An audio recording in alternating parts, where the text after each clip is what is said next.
नमस्कार विद्यार्थी मित्रांनो, आज आपण एक अत्यंत महत्त्वाच्या विषयावर चर्चा करणार आहोत. आरोग्य धनसंपदा. हे वाक्य आपण ऐकलं असेल. पहा, आरोग्य, चांगल्या सवयी आणि स्वच्छता याविषयी आपण आज काही माहिती पाहणार आहोत. आरोग्य म्हणजे फक्त आजार नसणे असे नाही. आपण एका उदाहरणाच्या साहाय्याने समजून घेऊ. आपल्या वर्गात एखादा विद्यार्थी आहे जो खेळात खूप चांगला आहे, पण तो नेहमी रागावलेला असतो किंवा मित्रांशी भांडतो. तर तो पूर्णपणे निरोगी म्हणता येईल का? नाही, अगदीच नाही. म्हणूनच आरोग्य म्हणजे शारीरिक, मानसिक आणि सामाजिकदृष्ट्या निरोगी असणे. पहा, या आरोग्याचे 3 प्रकार आहे. ते आपण वेगवेगळ्या उदाहरणांच्या साहाय्याने समजून घेऊया. रोज सकाळी धावणारा आणि खेळणारा विद्यार्थी तंदुरुस्त असतो, म्हणजे त्याचं शारीरिक आरोग्य हे उत्तम राहते. त्यासाठी आपण सर्वांनी सकाळी लवकर उठलं पाहिजे. योगा, मेडिटेशन, ध्यानधारणा ह्या गोष्टी आपल्या जीवनात अत्यंत महत्त्वाच्या आहे. आपल्याला जर शारीरिक आरोग्य योग्य लाभायचं असेल तर आपण या गोष्टींकडे लक्ष देणे खूप गरजेचं आहे. म्हटलं जातं, निरोगी शरीरातच निरोगी मन वास करत असतं. म्हणजेच जर आपलं शारीरिक आरोग्य चांगलं असेल तरच आपलं मानसिक आरोग्यसुद्धा चांगलं राहणार आहे. काही वेळेस काय होतं की परीक्षा आल्यानंतर काही मुलं हे शांत राहतात, सकारात्मक विचार करतात, पण काही याच्या उलट असतात. परीक्षा आले की आदल्या दिवशी पूर्ण फक्त वाचन किंवा पाठांतर करतात आणि दुसऱ्या दिवशी परीक्षेला पेपरला गेल्यानंतर सर्व विसरून जातात. मग त्यांचं मानसिक आरोग्य चांगलं आहे का? नाही. जर आपल्याला मानसिक आरोग्य चांगलं राहायचं असेल, ठेवायचं असेल, तर त्यासाठी आपण मेडिटेशन करणं खूप गरजेचं आहे. सामाजिक आरोग्य.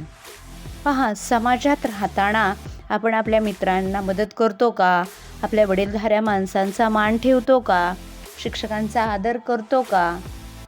या सर्व गोष्टींची काळजी घेणे खूप गरजेचं असतं. जर आपण ह्या सर्व गोष्टी करत असू तरच आपलं सामाजिक आरोग्य हे चांगलं आहे असं म्हणता येईल. ज्याप्रमाणे सायकलला 2 चाकं असतात, त्याचप्रमाणे आपल्या शरीरातील ही 3 चाके जर व्यवस्थित राहिली तरच आपलं शरीर तंदुरुस्त राहणार आहे. ते जर तंदुरुस्त राहायचं असेल तर त्यासाठी आपल्याला चांगल्या सवयी असणेही गरजेचे आहे. आपण रोज काय करतो यावर आपलं आरोग्य ठरत असतं. सकाळी आपण लवकर उठतो का? उठल्यानंतर दात घासतो का? शाळेत येण्यापूर्वी आंघोळ करतो का? टिफिन खाण्यापूर्वी आपण स्वच्छ हात धुतो का?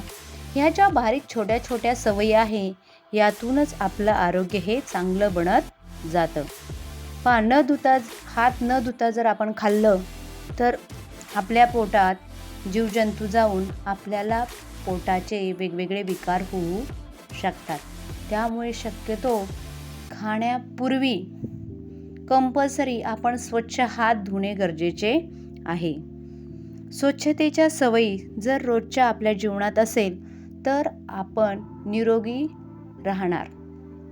त्यासाठी आपण शौचाला जाऊन आल्यानंतर साबणाने, हँडवॉशने हात धुणे गरजेचे आहे. कचरा पेटीस टाकणे पण गरजेचे आहे. आपण काय करतो, वर्गात असेल किंवा रस्त्याने चाललेलो असेल तर आपल्या हातामध्ये असणारे वेगवेगळे रॅपर्स, चिप्स म्हणा, कुरकुरे म्हणा किंवा चॉकलेट्स वगैरे आपण खातो आणि ते रॅपर आपण रस्त्यावर टाकतो किंवा आपल्या बाकाच्या खाली टाकतो. तर ह्या गोष्टी योग्य नाही. त्यासाठी आपण चांगल्या सवयी लावणं खूप गरजेचं आहे. कचरा हा कचरा पेटीतच टाकणं गरजेचं आहे. जर आपण रस्त्याने चाललेलो असेल तर तो कचरा आपल्या खिशात किंवा बॅगेत ठेवणे गरजेचं आहे आणि ज्या ठिकाणी आपल्याला कचरा कुंडी दिसेल त्या ठिकाणी कचरा कुंडीत टाकणं आवश्यक आहे. ह्या जर गोष्टी आपण पाळल्या तर आपलं सामाजिक आरोग्य चांगलं राहणार आहे. हात धुण्याचे सुद्धा खूप महत्त्व आहे. आपण खेळून आल्यानंतर हात धुणं गरजेचं आहे. आपण पैशाचा व्यवहार करतो, एकमेकांना पैसे देतो, त्यावेळेस सुद्धा आपण हात धुणे गरजेचे आहे, कारण पैशांवर सुद्धा खूप जीवजंतू बसलेले असतात.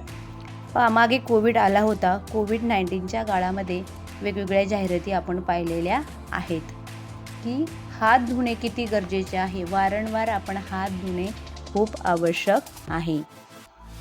तसेच काही शारीरिक क्रिया आहे. आजकालची मुलं काय करतात?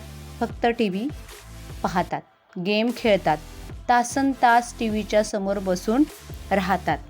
त्यामुळे त्यांना वेगवेगळ्या प्रकारचे आजार होत आहेत. जर आपल्याला वाटत असेल की असे आजार आपल्याला होऊ नये तर त्यासाठी आपण मोबाईल म्हणा, टीव्ही म्हणा यांचा अतिरेक टाळला पाहिजे. आपण मैदानी खेळ खेळलं पाहिजे. आपल्या घरातील पालकांसोबत वेगवेगळे बैठे खेळ खेळलं पाहिजे. त्यामुळे आपल्या बौद्धिक आणि शारीरिक व्यायाम पण होणार आहे आणि त्याचबरोबर आपण निरोगी राहणार आहोत. त्यासाठी आपण भरपूर मैदानी खेळ खेळायचे आणि त्याचबरोबर आपण पौष्टिक आहार घेणंसुद्धा तितकंच गरजेचं आहे. आजकालची मुलं चिप्स झालं, कुरकुरे झालं, बर्गर, पिझ्झा ह्या गोष्टी खूप खातात. म्हणजे फास्टफूडचा जमाना आहे, मान्य आहे. पण आपण किती फास्टफूडच्या आहारी जावं आणि किती पौष्टिक आहार खावं हे आपल्या हातात आहे. घरी केलेले अन्नपदार्थ त्यामुळे आपल्याला खाण्याची इच्छा होत नाही. आईने केलेल्या छान छान भाज्या आपल्याला त्या चांगल्या वाटत नाही, बाहेरचं खाण्याची सवय लागल्यामुळे. हे चुकीचे आहार आहेत ते आपण टाळले पाहिजे. भाजी, भाकरी, डाळ, भात, दूध, फळे या सर्वांचं सेवन करणं खूप गरजेचं आहे. ज्याप्रमाणे गाडीला चालण्यासाठी इंधन लागतं त्याचप्रमाणे आपलं शरीर जर चांगलं राहायचं असेल तर त्याला योग्य असं चांगलं जीवनसत्वयुक्त अन्न लागतं आणि ते आपण त्या शरीराला पुरवणे खूप गरजेचे आहे. आपण पाहतो की आजकाल व्यसनाचे प्रमाण सुद्धा खूप वाढलेलं आहे. काही मोठी माणसं तंबाखू, सिगरेट किंवा दारू वगैरे पितात, पण त्यांचं आरोग्य बिघडतं आणि मुलं अनुकरणाने शिकत असतात. तेच घरामध्ये मुलं पाहतात आणि मागे पुढे जाऊन तेच कृती शिकतात. त्यामुळे शक्यतो आपण व्यसनाच्या आहारी जायचं नाही.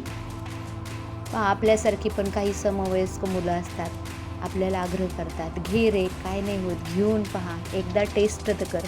पण आपण त्याच्या या प्रलोभनाला बळी पडायचं नाही आणि कुठल्याही प्रकारचं व्यसन करायचं नाही. व्यसनामुळे आपल्या आर्थिक तोटा होतो, शारीरिक हानी होते आणि कौटुंबिक स्वास्थ्य पण बिघडतं.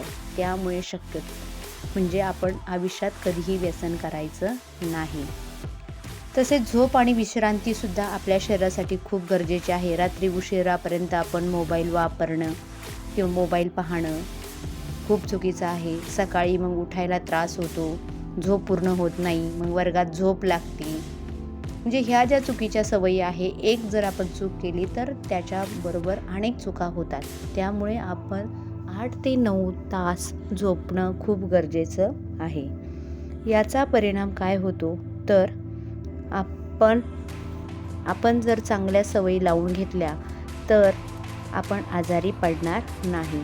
आपलं अभ्यासात लक्ष लागेल आणि आपण आत्मविश्वासू बनू आणि सगळ्या स्वच्छतेच्या सवयी लागल्या तरीसुद्धा आपलं आरोग्य हे छान राहणार आहे.